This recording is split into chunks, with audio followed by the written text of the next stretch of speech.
If you're watching this right now and you haven't hit the like button, Billy, get on it. Bug your brother. Tell him to do the same. So not everybody gets to ride off into the sunset quite like Albert Pujols did last year. Although Miguel Cabrera had a fairly significant hit last night. He hit that double in, I think it was the 7th inning. And that was his 1132nd extra base hit. He took sole position of 15th all time in Major League Baseball. Oh, not bad. For extra base hits. He's only 5 behind Ty Cobb. So that is definitely a record that should be broke this season. Now, listen, Miguel Cabrera, 42 years old. He is for sure a Hall of Famer. Like first ballot, there is no doubt. He's going to need to wait that 5 ridiculous years they make you wait, but he is without a doubt a Hall of Famer. But let's face it, Miguel Cabrera probably would have retired already if there wasn't $25 million with his name on it just for showing up. But pretty darn cool to see him continue to rise up those record-breaking extra base hit stats there. Yeah, I wonder from a business standpoint how much money is recouped from a team having a $25 million contract, but for a Hall of Fame farewell tour kind of thing, and like all the PR and all the marketing opportunities that are attached to, Albert Pujols hitting number 700 and Miguel, like just all the footage and the reels that they're going to be able to spend, ad infinitum. Especially for a year like 2023 with the Tigers. Where it's like, what are the fans even coming out for? That's what I mean. Right? It's nice to have that little caveat, that little extra nougat, if you will, for the fan base to be like, follow along and still somewhat keep their attention. Because the Tigers, they are not a very good team. Of course, we will get into it. Lots to talk about today. Today's episode is brought to you by KK Poker. This is kind of cool, all right? So there is a little bit of a backstory to this. My old roommate, when I was in college and becoming a stand-up comedian, this was back 15, almost 20 years ago now, he is become the head agent of this KK Poker in Canada, which is a new poker site to Canada. And he even told us, he's like, don't worry about pushing it too much. We're going to set you guys up a room and you can just play poker with your walk-off Discord and so on and so forth. So that's kind of the approach Adam and I are taking with this. If you do use the code, if you are a poker player, like there is an incentive for you to sign up. Obviously, it's the walk-off. You get $20 American just to sign up before you even put a dollar. It's like $100 Canadian. 100 Canadian. That's right. Roughly. And then if you do put $50 in, they're going to match that with 50 more American. So there is benefit there. But what we were using it for is they set up a private poker room for us. So if there's any walk-off fans there in the Discord, Patreon members, or you're not a Discord member, feel free to DM us and we'll shoot you a link to join the Discord. But we just thought it might be kind of fun during like a rain delay.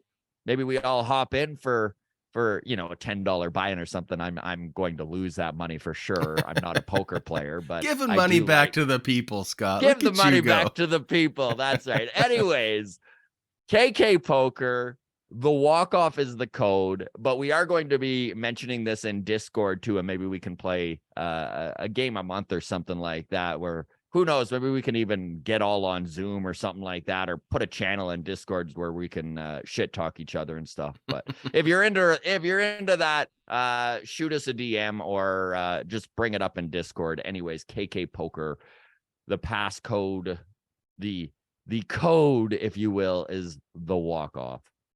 All right, big show today. Huge comeback win yesterday. We are going to get right into the thick of it. Kevin Gausman continues to wow.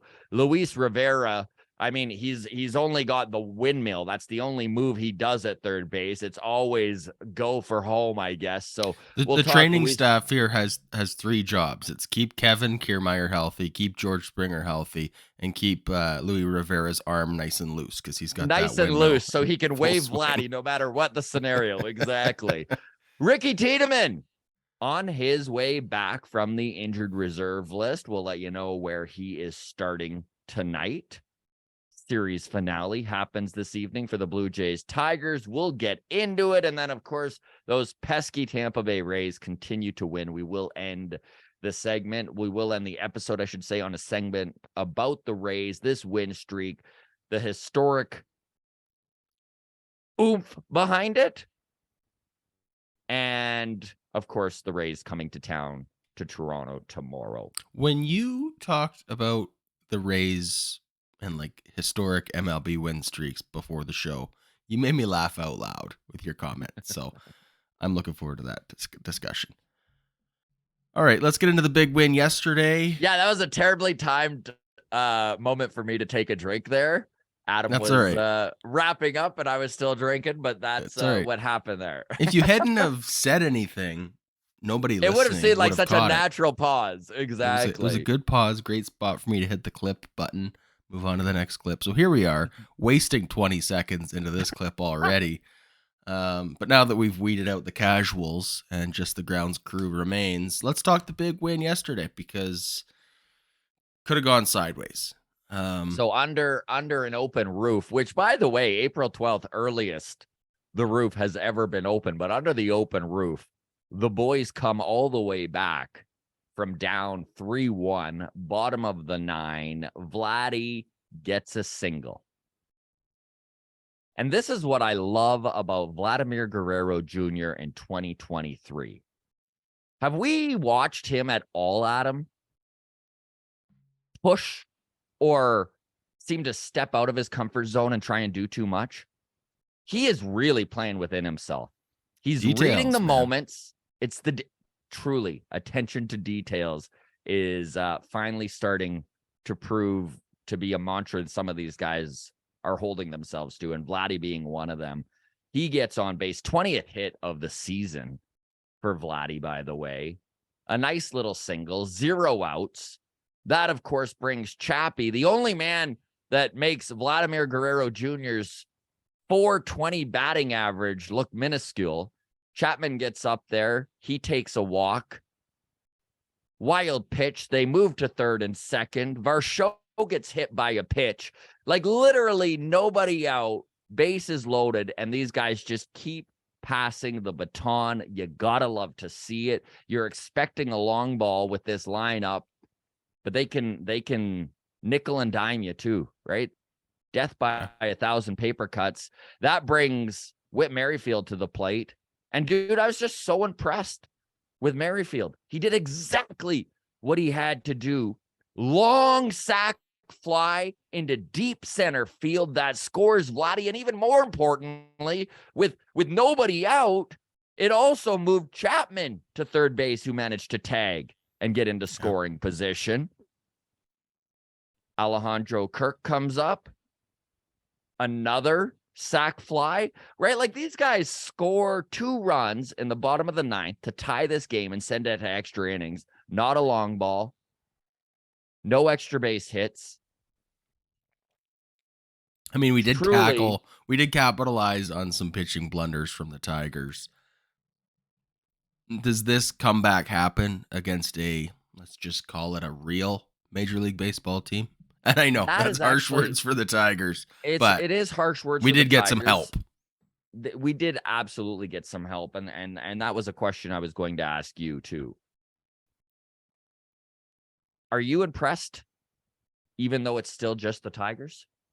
Yeah, because those are the teams you need to beat. You don't get to 13-0 without beating up on the Tigers and the Athletics and the Royals. Like, everybody's going to get a chance to play these bad teams. And if we can pad our record, because the Rays are going to, the Yankees are going to, the Astros are going to. So, yeah, snatching victory from the claws of defeat, right, it's the difference between that wild card game and the bye in the first round. So, did we get some help? Sure, but it's nice to see that we were able to still capitalize when another team was making those the old errors, saying, a win's a win, really applies here. And I know that this is adequately put, Scott. So adequately put. Very adequate of me. Jordan Romano, we have talked about this several times in the last few weeks, but his Achilles heel does tend to be when there is runners in scoring position or even just a man on base. Yeah. Listen, Jordan Romano's numbers over the last 2 years without runners on, he is without a doubt a top 5 reliever in all of baseball. Oh yeah, easily top 5 without runners on for sure.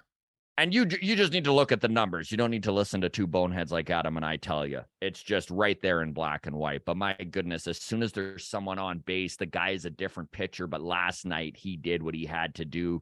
He got some big strikeouts. He got that ground ball. And yes, the guy moved to third, but he kept him there, 1 out.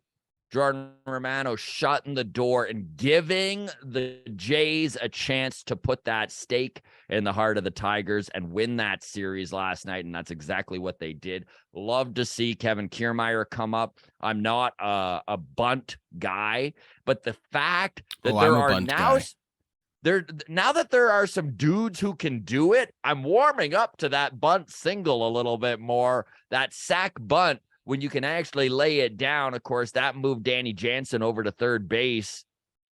I am such a fan of small ball and like nickel and dime it, like whatever you want to call it. As long When as the done whole right, team it's buys in, beautiful. it works out great. And I mean, tie game, extra innings, the Manfred man on second is the perfect time to lay down a sacrificial bunt.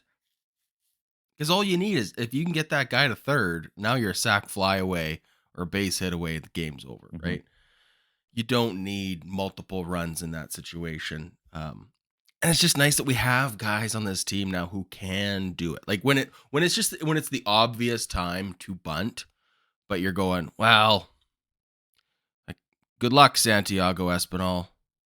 Yeah, is he going to wind up getting a third foul and it being an out on Right. strikes or something like that? Right. Is he going to bunt it straight up to the catcher? Whatever. Bunting is hard, and I know it's a skill guys don't practice anymore, so it is what it is. No shots at Santiago Espinal for that. There's plenty of other reasons to shoot at him. I'm not going to pick on his bunting skills. I don't blame any guy that doesn't have it. However, it is nice to have at least a handful of guys who situationally can lay one down. So, and speaking of situationally being able to lay one down or read the game, George Springer, after Kiermaier moved Jansen to third base, was about as lights out as you can be. All he cared about was putting that ball in play on the ground and giving Jansen a chance to dash home to third base. He played it perfectly. He wasn't trying to do too much, and he did just that. And he did it right out of the gate. There wasn't the big buildup or anything. First pitch, away we go. Win Toronto Blue Jays. The 6th time this year that this team has come from behind to win. Now, I know we could put a negative spin on that, but the positive spin is this team doesn't give up. This team is never out of it. And against the Angels too. Against the Angels as well, absolutely. So, you know what? 8-4. They've been a complicated 8-4, but we could be 4-8 for sure. So you'll take it.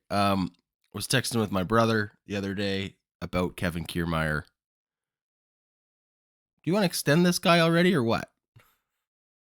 I mean, it's hard not to. I mean, I know it's hard. Let's just enjoy him while he's here, but it's. I can't believe how fast I'm a Kiermaier fan. Oh, buddy, and you're not alone. This whole Toronto Blue Jays fan base. You should see Twitter. I know you're not a Twitter guy, but it is hilarious. There's about a dozen tweets every day of new Blue Jays fans being like, you know what? I hated him, but I'm on board now. I love him. KK's my guy. I was listening to his post-game press conference there after the season opener at home when he had the home run robbery catch. And just listening to him talk about how he's like, oh, I'm probably going to rewatch that clip like 10 times a day for the rest of my life. And it's funny because like being a Ray for so long, probably never had an experience like that in his baseball career. Like, I mean, I know he's made highlight play catches before, but never in front of a home crowd of 30,000 plus, Yeah. right? Like in Tampa Bay. 40,000 plus. Yeah. But I mean, even in Tampa, what's the most Yeah, they've even ever had? 10, 15, yeah. 20,000. Like, I don't know. It's Yeah, I pretty cool mean, for him. So last year the Rays were, or sorry, not last year. It would have been 2021 because they were a wild card team last year and they were on the road. But in 2021, they had home games in the playoffs and it didn't sell out until literally the day of. Can you imagine Toronto? Like the secondary ticket market, they'd be selling tickets for literally $2,500, like it would be insane, the ticket price pretty cool. in the exact same scenario, and not with Tampa Bay. Okay, let's talk Kevin Gausman. I'm excited about the 2023 Kevin Gausman that we are seeing. 20 innings pitched, a 1.35 ERA. The dude pitched into the 8th inning yesterday. One of the things that impressed me last night too was in the 7th, still facing the meat of the order. And yes, I know he gave up that 2-run home run. He gave up a couple dingers last night, the solo home run. I will take 3 earned runs over 8 innings every single time from my starting pitcher, especially with the way this starting staff has performed to date, where there's so many question marks and so many early exits from these games. The Blue Jays needed last night out of Kevin Gausman.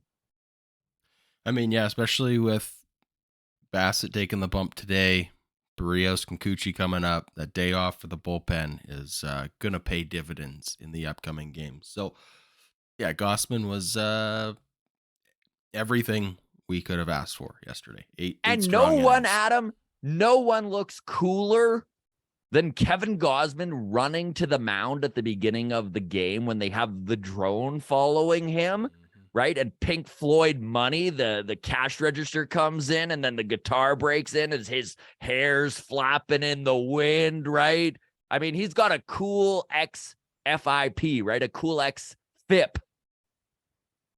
of what would you say, adjusted, right? Plus 168. And yes, that's adjusted for weather. Okay, good. I was going to say, if it's not adjusted for weather, I'm having no part of it. What is XFIP? Cool XFIP. It's Cool a XFIP. a Cool stat. factor?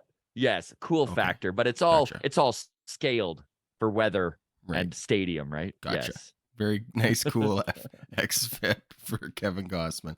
How old is Kevin Gausman? Because he looks, every time I see him, he looks like younger. he looks like a grown man version of like every kid I grew up playing baseball with. Like, he's so youthful looking, but yeah, he's I don't know. 32. He's 32. And one thing about Kevin Gausman this season, and we all know how deadly his splitter is. It's the best pitch in baseball. And yes, I'm biased, but it is without a doubt a top 10 pitch in baseball. If you are a baseball nerd and just want to see some really cool stuff from Kevin Gausman, the pitching ninja, Rob Feldman on Twitter, okay, at Pitching Ninja. Check it out because he's posting constantly about Kevin Gausman and he does the overlay. So Kevin Gausman just added, well, not just added, he's been working on a slider to pair with that splitter for about 2.5 years, I guess. But it's really getting to a point where it is a good pitch. So if you watch the overlay that Pitching Ninja puts in, and basically what he does is he takes these 2 pitches, he overlays them over top of each other, and it looks identical. The delivery, the way the ball's coming out of his hand, you cannot tell what pitch it is until halfway to the plate when one dips inside on the hitter and the other one darts outside. It is, I just, as a hitter, all you can do is guess. And once you're literally up there just pissing into the wind, guessing, like, my goodness, it is over for you. This is why Kevin Gausman's strikeouts have been so high this year. He has been absolutely dominant with that addition of of the slider. And listen, he's not using it all that much. I think the usage was at 10%, but it's just that extra wrinkle between the fastball and the splitter that gets hitters really off balance and really questioning what's coming, especially with how meticulous he is with mimicking that delivery. They are almost identical. It is a thing of beauty, and undoubtedly Kevin Gausman, the bright spot in this starting rotation this year. You need a guy like Gauze, a pitcher who every single time that he's on the bump, you got a chance to win. Yeah, we're gonna need a big year out of Kevin Gausman. I'm not worried about Alek Manoah having a bad year, but I am concerned if he has a serious regression. That doesn't bode well for this team. So, yeah, getting 8 out of Gausman, if he can give us 7 or 8 innings weekly, that's going to go very well for us. But we're going to I wouldn't say that Kevin Gausman is a legit ace quite yet, but he is right on the verge of that upper echelon of Major League Baseball starting pitching. He is right there, and I think this year will tell a lot as to where he lands. Is that Gausman contract the best contract on Ross Atkins' resume? I would say so. To date, yes. To date, yes. And I mean, we'll see how this Kevin Kiermaier one plays out. But it's easy to make 1-year deals because they're so low risk, right? Even if Brandon Belt is a complete botch job and completely a waste of $9 million this season, who cares? Right? Like, yeah, basically no harm, no foul. It's not like Jose Barrios where you're tugging at your collar going, oh man, now we need at least 2 prospects to break to offset this disaster. And I mean, it is still a little early to really truly judge this Jose Barrios contract, but it has not looked pretty so far. I know I'm being overly optimistic. It's what we do here on toxic the Walk positivity. Off. Toxic positivity, baby.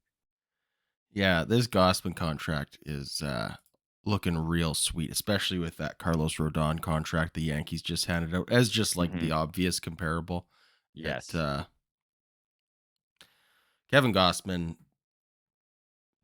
yeah, I don't know if he's ace status quite yet, but he's sure on the verge.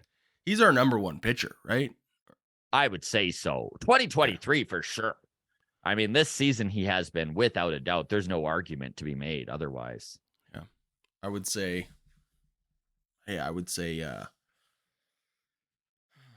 not that it can work out this way, but in any one game you gotta win situation, Gausman's the guy I want on the mound. And I would say even when you look at last year's performances and take that into account, that's Gausman's my guy. So, okay. Sorry to all the Alek Manoah fans out there. I'm a big Alek Manoah guy too, but Gausman's my guy. We believe in Big Puma. I'm not too concerned about him. He's going to pull it together. We do need Alek Manoah to right the ship, if you will. Although I'm not overly concerned.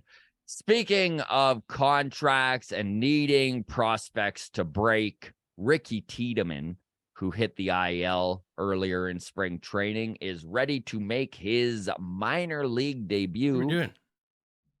We got Blue Jays base running to talk about. Oh, my apologies, buddy.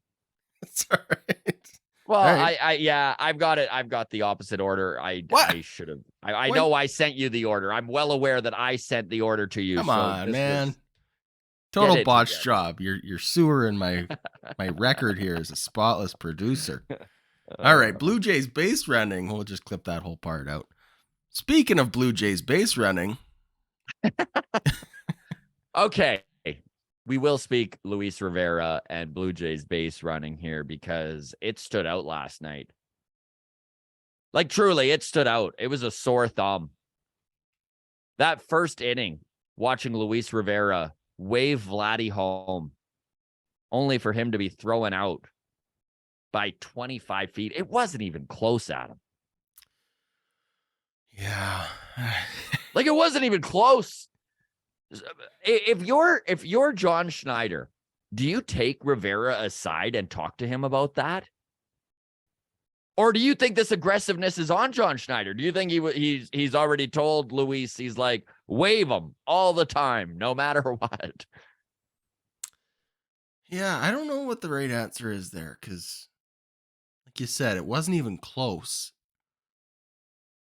Unless there's maybe there's some, like, they're playing chess while everyone else is playing checkers, and they're planning for, like, hey, we're gonna set up this aggressive tone. It's gonna cost us a couple runs early in the season, but we're gonna benefit from it in the long run. When I don't even know what the right answer is there.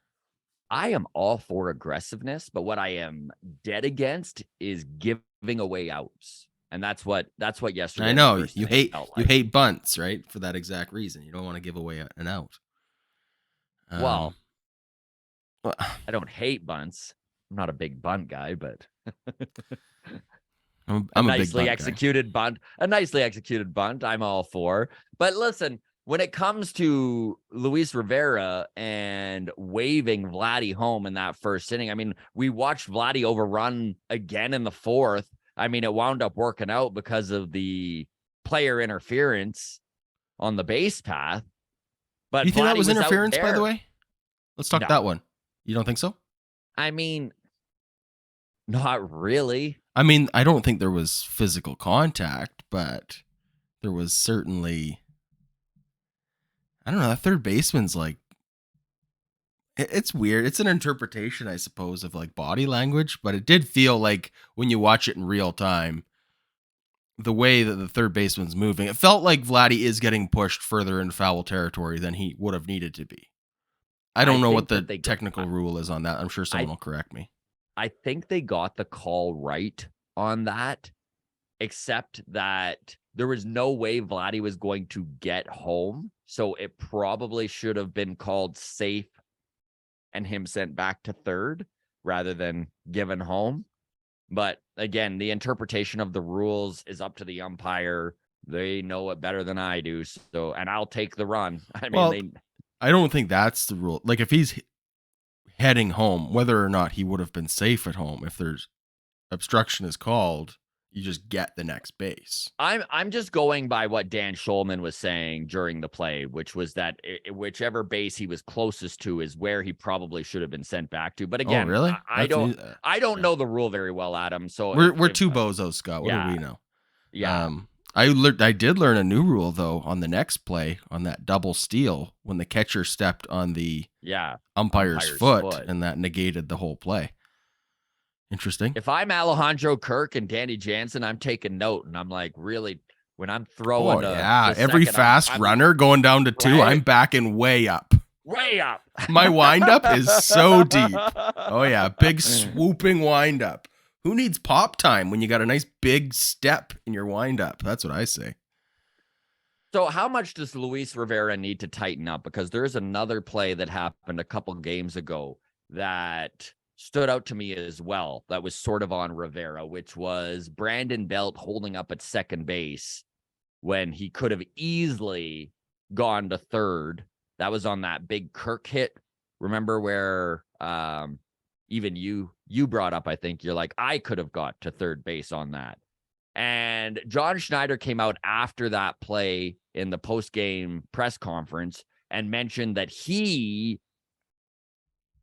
Brandon Belt, was confused by the signs given by Luis Rivera. And even though Rivera was giving him the stop sign, he meant for third base, not second base. So if your third base coach is costing you outs and costing you 90 feet, at what point do you step in as the manager? Well, I mean, that feels like a new guy. Like a miscommunication, but that feels like with Brandon Belt. It's like, no. We have a system here. You're new. You don't understand the system. Let's get on the same page. Hopefully that's what spring training was for. Yeah. Right? Is for you would hope getting on the same page and figuring out systems. No, I don't know. I'm fine with Louis Rivera as a third base coach. I wouldn't even step in. Like, I don't know. I'm fine with Worst Luis case Rivera. scenario, I would absolutely, if I'm John Schneider, I would absolutely throw him under the bus publicly to save face for one of my base runners. Like in and a I think that's what situation happened where with the belt scenario for sure. So that's yeah, that being said, run baby run, green lights all day. I love the aggressive base running. I love the aggressive Bichette. Can we talk that?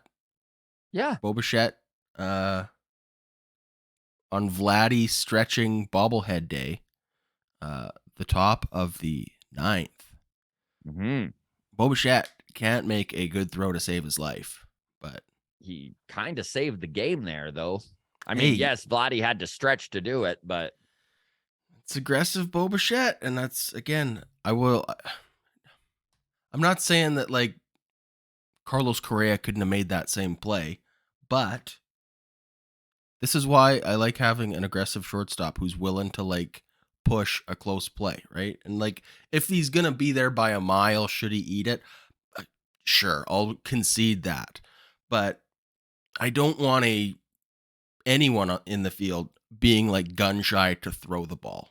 Especially not in the, and that was a situation where with 2 outs. Exactly. That's the thing is, I mean, can Bichette be overconfident at times? Yeah. But I would take that versus the hesitant, insecure Bo that we've also seen at moments. Give me confident Bo and a Gold Glove at first base to help him out. Yeah. It's a match made in heaven. I don't know what else to say, but I'm glad that he's pushing the limits of his skill set is what I will say, okay? I was a little surprised by the fan base's reaction online, and I don't know why. I should be used to it by now. But man, like just no credit to Bo at all for even getting to that ball. Slow ground ball. Slow grounder, roller, charging hard. Just past the pitcher.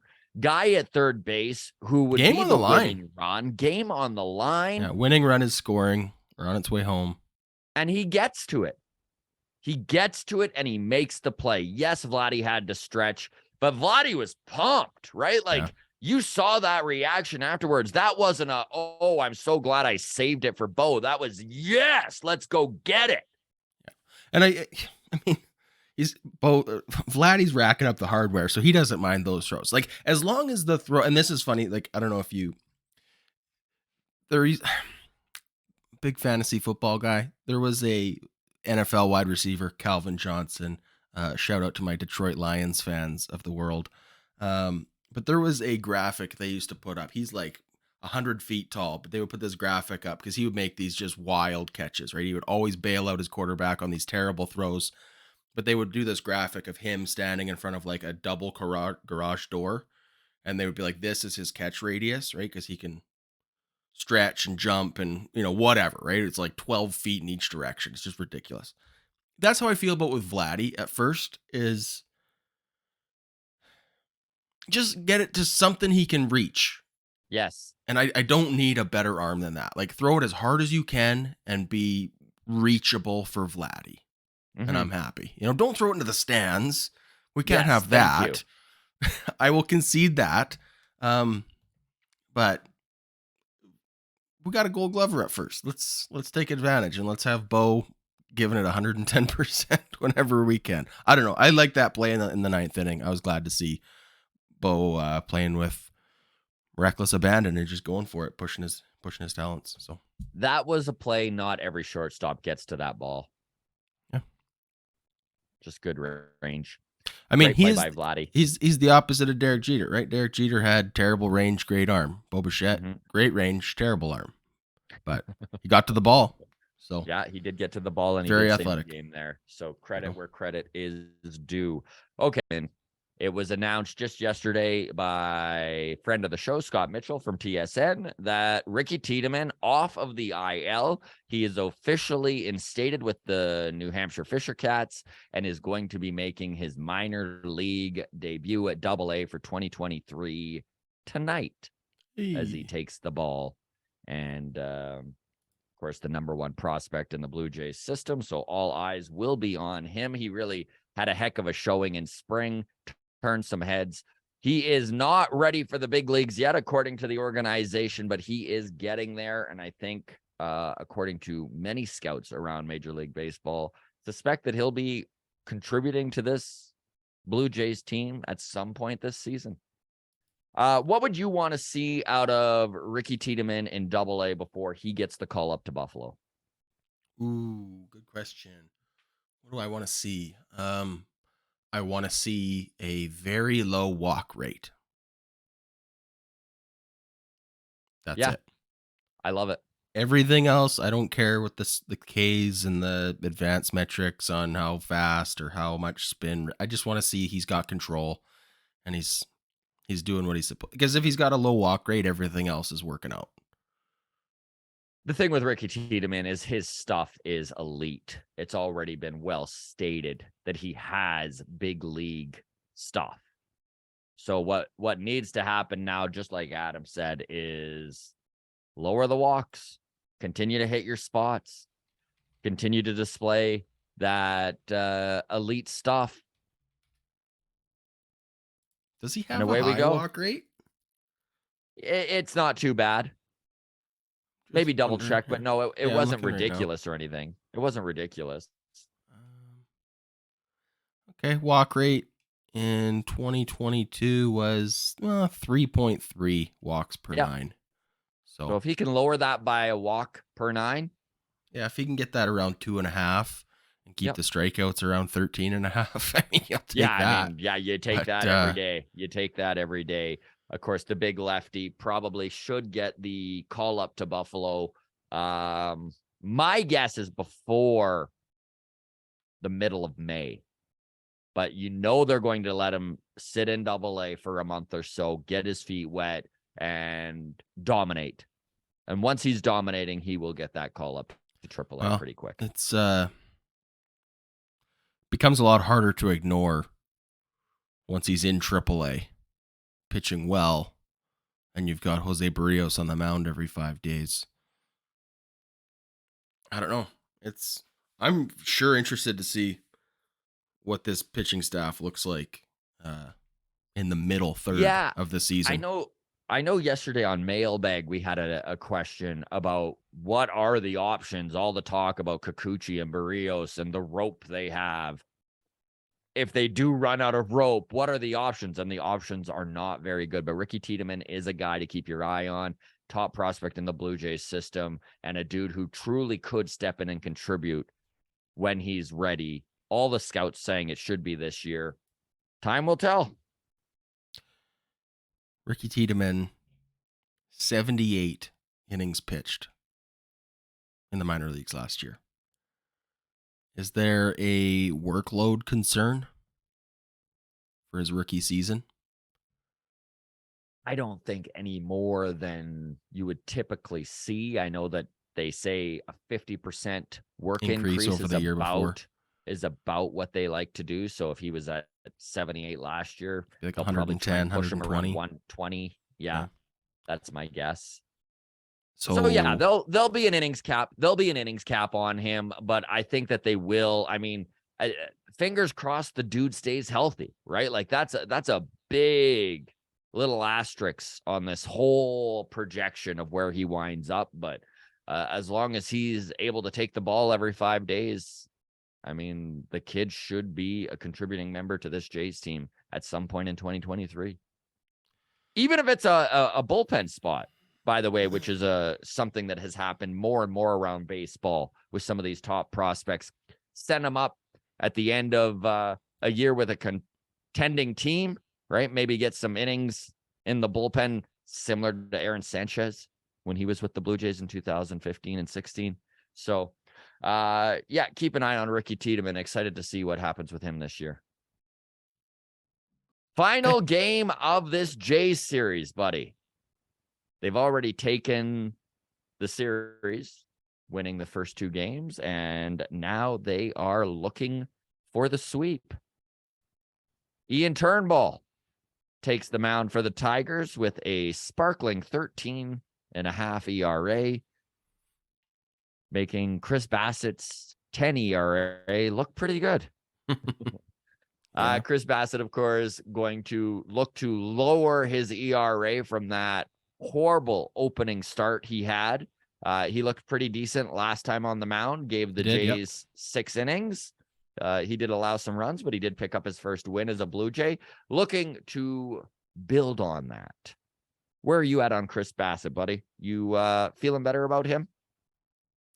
I mean, Will jury's out. a good showing from Chris Bassitt today make you feel better about him? Will it erase that first start of the year? Yeah. It's the Tigers. So a good outing does not make me feel as good as a bad outing would make me concerned. Yes. Can I say that? Yeah, expectations for Chris Bassitt today. Ooh, I'd sure like to see him pitch deeper into the game. Like if he can pitch into the 7th. But I mean, I don't want to put the cart before the horse. Those Rays coming to town, and we're going to talk Rays here in a minute. We got Kikuchi, we got Barrios, and we got probably a lot of work from our bullpen. Talked right off the top, Gausman gave the bullpen some rest, pitching 8 yesterday. Chris Bassitt can come in and pitch into the 7th, and we're just throwing out Bass and Meza to clean up a 7-0 victory. That would be sweet. That is the best case scenario for sure. Hey, the bats can help too. The bats can help the bullpen too by the bats sure can scoring more than 3 runs against the Tigers. And truly, this is one of the reasons why the Blue Jays went out and spent $60 million on Chris Bassitt over the offseason. Was he is a horse. He is an inning eater. He is a guy who, yes, is probably only going to put up a 4 ERA for you, but he should take 7 innings off of your plate every 5th time he's on the mound. That's the thing, man, is if we can't get 7 innings against the Tigers from Chris Bassitt, it's not his first start of the season. Like, yeah. More than anything, that's what I want to see out of Chris Bassitt today. Give me 7. You know what? Give me 7 innings. If there's 4 earned runs, it is what it is.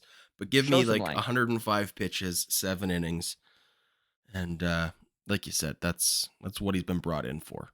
Eat innings for us. It would be beautiful to see them sweep the Tigers.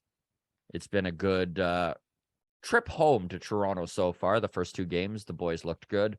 Obviously, needing to come from behind both times isn't necessarily ideal, but the fact they did it is a bright spot and something to hang your hat on, especially with the big bad Rays coming to town tomorrow. This is going to be truly the first big test within this division for the Blue Jays. They've yet to face a division rival. The AL East looks as if it's going to be a hell of a dogfight, and could very well see 3 playoff teams come out of the East this year. Every win matters. So, yeah, if they can sweep the Tigers here and then take on this Tampa Bay Rays team that is now, after beating Boston yesterday 9-7 at 12 consecutive wins, they are looking to tie the major league record for win streaks out of the gate to start a season. Today, if they can beat the Red Sox and go to 13-0, that is the major league, ties the major league record.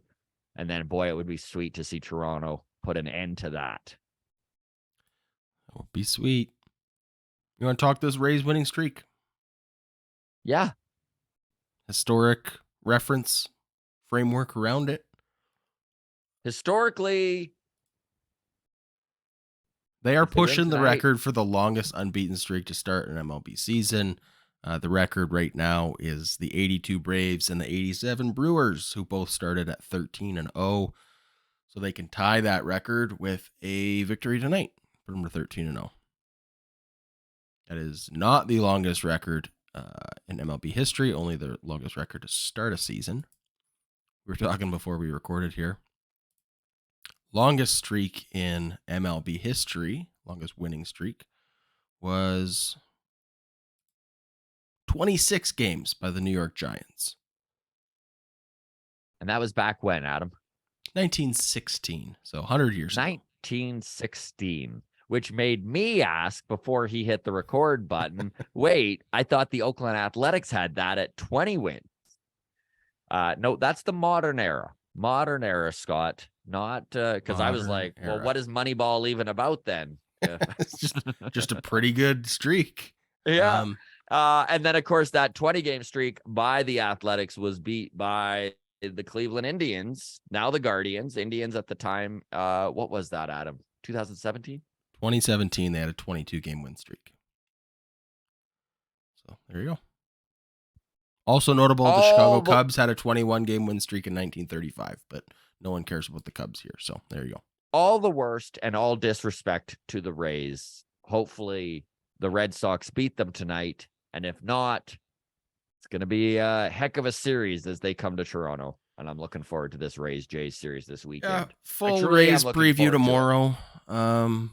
But that's the little teaser. Let's get past the Tigers. Let's take the 3-0 victory this series. And then I'd say on to Tampa Bay, but it's still in Toronto. So we'll see you tomorrow. Exactly. So thank you to the grounds crew, all of you who tune in, hit that like button, have subscribed. We appreciate the listenership. Truly, we do. A tip of the hat to all the Patreon members. Thank you so much for the $1 a week that you are contributing. Of course, if you do join Patreon, it gives you exclusive access to everything instantly. So all of our shows are available to you literally minutes after we record. All of your interviews are available the second that we record, so that, you know, if we wind up, sometimes we need to sit on interviews for a couple weeks, maybe even a month, depending on the time sensitivity of it all. Sometimes I delete the file on accident.